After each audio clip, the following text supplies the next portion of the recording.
সংখ্যা উড়িয়ে নেদারল্যান্ডসকে হারিয়ে সুপার 8 প্রায় নিশ্চিত করে ফেলেছে বাংলাদেশ। এবারে লক্ষ্য টি-20 বিশ্বকাপে সেরা 8-এর সেরা পারফরমেন্স দেয়া। সুপার 8-এ টাইগারদের মুখোমুখি হবে ভারত, অস্ট্রেলিয়া আর আফগানিস্তানের বিপক্ষে। কোহিনুর কণার রিপোর্ট। 4 রানে ম্যাচ হার, বিতর্কিত আম্পায়ারিং এর শিকার, রিয়াদের শটটা ছক্কা না হয়ে মার্ক রামের হাতে পড়ল ধরা। দুঃস্বপ্ন ছাড়া আর কি বা হতে পারে। তবে সবকিছু ভুলে গিয়ে ঘুরে দাঁড়িয়ে সুপার 8 ট্রেনের যাত্রী এখন টিম টাইগার্স। বাংলাদেশ থেকে সেন্ট ভিনসেন্ট, সবখানে সেই উচ্ছ্বাস। এই আনন্দ ছুঁয়ে গেছে মাশরাফি বিন মুর্তজাকেও। আনুষ্ঠানিক ঘোষণা তর সইছে না একদম। নিজের ফেসবুকে জানিয়েছেন অভিনন্দন। সেরা 8-এ স্বাগতম। এবার শুরু হবে আমাদের আসল বিশ্বকাপ। এই উইকেটে কেউ সেরা দল নয়। আমরা বিশ্বাস রাখতে পারলে দারুণ কিছু করা সম্ভব। সাকিবকে টুপি খোলা সালাম, সেই সাথে পুরো দলকে অভিনন্দন। Big relief. অভিনন্দন বাংলাদেশ। কোনো অঘটন না ঘটলে ক্যাপ্টেন ফ্যান্টাস্টিকের মতোই এখন সবার একটাই কথা, সুপার 8 তো হচ্ছে, এবারে শুরু আসল পরীক্ষা। আর সেই পরীক্ষায় টাইগাররা করবে কাদের মোকাবেলা। আগের ঘোষণা অনুযায়ী এবারে থাকছে না কোনো কোয়ার্টার ফাইনাল। সুপার 8-এর সিডিং পদ্ধতিতে আইসিসি আগে থেকে ঠিক করে রেখেছে 2 গ্রুপ, যেখানে Bharat A1, Pakistan A2, England B1, Australia B2, New Zealand C1, West Indies C2 আর দক্ষিণ আফ্রিকা D1, শ্রীলঙ্কাকে রাখা হয়েছিল D2 হিসেবে। তবে শর্ত ছিল, যদি এনলিস্টেড কোনো দল সুপার 8-এ উঠতে ব্যর্থ হয়, যে দল উঠবে তারাই জায়গা করে নেবে। সেই হিসেবে শ্রীলঙ্কা বাদ পড়ায় সুপার 8-এ গ্রুপ 1-এ বাংলাদেশ খেলবে D2 হয়ে। 19 জুন শুরু হবে সুপার 8-এর মহারণ। দুদিন বাদে মাঠে নামবে টিম টাইগার্স। অ্যান্টিগাতে নিজেদের প্রথম ম্যাচে মাইটি অস্ট্রেলিয়ার বিপক্ষে ফেস অফে বাংলাদেশ। একদিন বাদে 22 জুন অ্যান্টিগাতে ভারতের বিপক্ষে দ্বিতীয় ম্যাচ টাইগারদের। আর সবশেষ 25 জুন সেন্ট ভিনসেন্টে আফগানিস্তানের বিপক্ষে সুপার 8-এ তৃতীয় ম্যাচ খেলবে শান্ত বাহিনী। এই 3 ম্যাচের অন্তত 2 ম্যাচ জিততে পারলেও জ্বলে উঠবে টাইগারদের সেরা 4-এ যাওয়ার সম্ভাবনা। দলগুলো বড়, মিশনটা একটু কঠিন, তবে নয় ইম্পসিবল। বিশ্বাসের ম্যাজিকে সবই তো সম্ভব। আর এই বাংলাদেশ হারের আগে হারে না। ওই যে যতক্ষণ শ্বাস ততক্ষণ আস। কোহিনুর কণা, 71।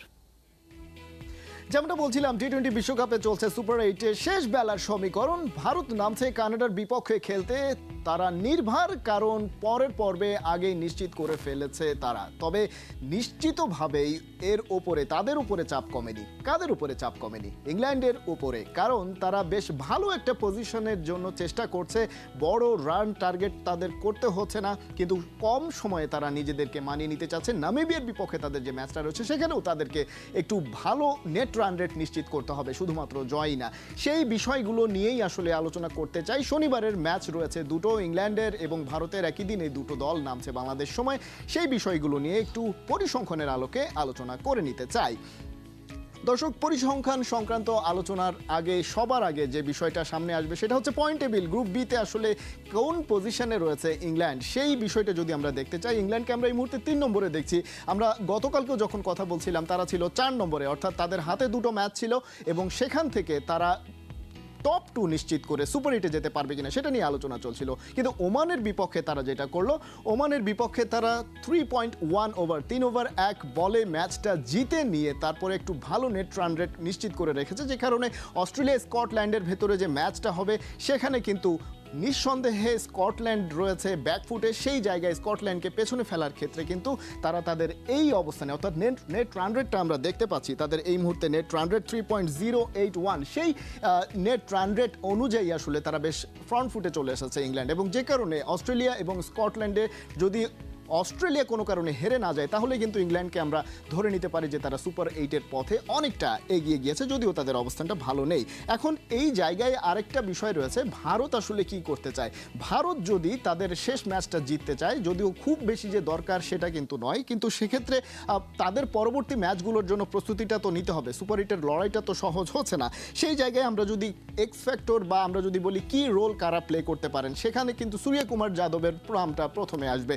সূর্য সূর্যকুমার যাদব যে কাজটা করেন তিনি হচ্ছে খুব দারুণ ব্যাটিং করেন এবং সেটা বেশ ভালো স্ট্রাইক রেটে, কিন্তু এবারের ওয়ার্ল্ড কাপে তার কাছ থেকে আমরা সেরকম স্ট্রাইক রেট পাইনি। আমরা দেখতে পাচ্ছি যে 96 পয়েন্ট সামথিং তার স্ট্রাইক রেট, এবং এই স্ট্রাইক রেট আসলে টি-20-র সঙ্গে যায় না। সেটার কারণটা হিসেবে নাসাউ কাউন্টির ওই উইকেটটাকেও বিবেচনায় নিতে হবে। সেখানে আসলে কোনো ব্যাটসম্যানই খুব দ্রুত রান করতে পেরেছেন, বিষয়টা এমন নয়। তার গড় রানটা 30 পয়েন্ট সামথিং, যে কারণে আসলে বলা যাচ্ছে যে খুব খারাপ ব্যাটিংটাও তিনি করেননি। অর্থাৎ সূর্যকুমার যাদব কিন্তু এই জায়গায় একটা ভালো রোল প্লে করতে পারেন ভারতের বিপক্ষে।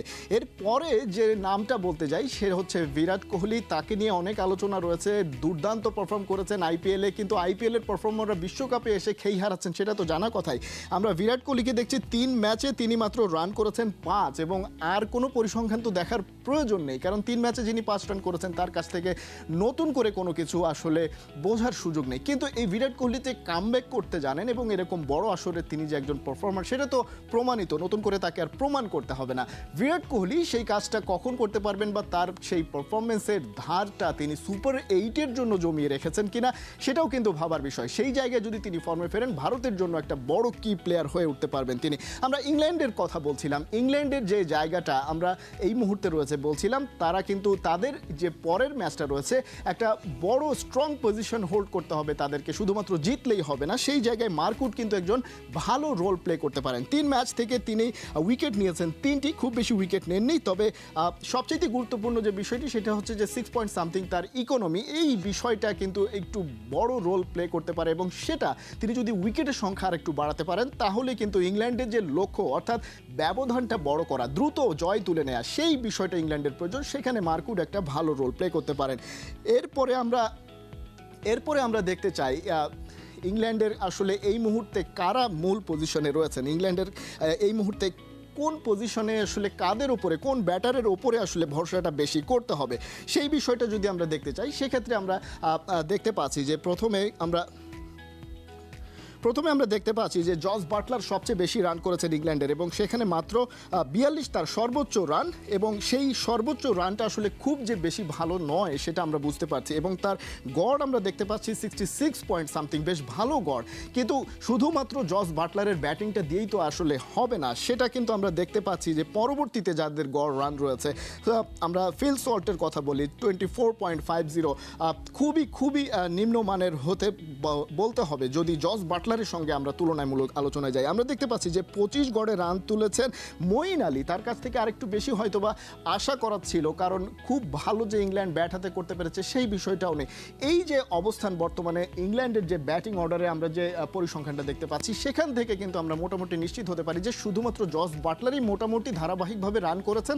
সেই জায়গা থেকে বাকি ব্যাটাররা বের হয়ে আসতে হবে যদি কিনা তারা এই পর্যায় থেকে খুব ভালো পজিশনে অর্থাৎ সুপার 8 নিশ্চিত করতে চায় এবং ব্যবধান বাড়িয়ে জয়টা নিশ্চিত করতে চায় তাদের পরবর্তী গ্রুপ পর্বের ম্যাচে। তো মোটামুটি এই ছিল পরবর্তী যে দুটো ম্যাচ সেই প্রসঙ্গে পরিসংখ্যানের আলোকে বেশ কিছু সংক্ষিপ্ত আলোচনা।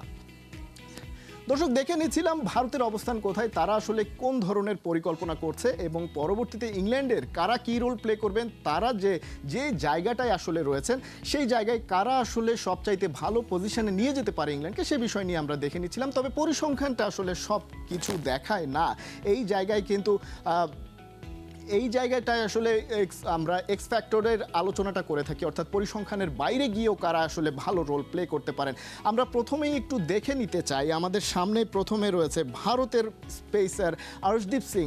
আর্শদীপ সিংকে নিয়ে যখন আলোচনা করতে হয় সেখানে আমরা জানতে পারি যে ইন্ডিয়ার যারা সাবেক ক্রিকেটাররা রয়েছেন তারা বলে থাকেন যে বুমরার সঙ্গে তিনি লাল বলেও একজন ইফেক্টিভ বোলার হতে পারেন, অর্থাৎ তার উপরে কিন্তু অনেক বেশি ভরসা ইন্ডিয়ান টিম ম্যানেজমেন্টের এই মুহূর্তে রয়েছে, এবং এবারের বিশ্বকাপেও তিনি কিন্তু ভালো বল করছেন। পেসারদের উপরে বাড়তি ভরসা রয়েছে সেটা ঠিক, বুমরার সঙ্গে কিন্তু ভালো সাপোর্টটা আর্শদীপ সিং দিয়েছেন, এবং যে কারণে পরবর্তী ম্যাচগুলোতে কিন্তু আর্শদীপ সিং একজন কি ফ্যাক্টর হয়ে উঠতে পারেন এবং ম্যাচ উইনিং পারফর্ম করতে পারেন বল হাতে, সেই বিষয়টা রয়েছে।